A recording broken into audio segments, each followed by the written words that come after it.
po yung trademark ito ng Streams of Life. Naalala ko nung kami ay kumanta sa Nueva Ecija.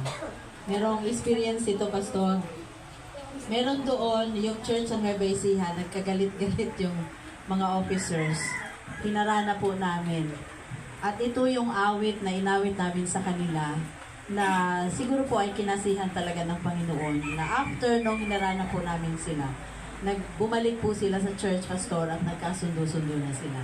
So, ito po, sa 26th anniversary, ito rin po yung message ng Streams of Light sa San Marino Church, na ano man ang mangyari, kasi tested na po ng Panginoon yung inyo pong mga pananampalataya. Sinubok po tayo sa mga nakaraang taon na halos malugmok ang San Marino Church. Pero ito yung message ng Panginoon sa pamamagitan ng awit. Magtumibay lang po tayo palagi. Huwag tayong magpadala sa mga pagsubok ng kaaway. Always be strong in the Lord.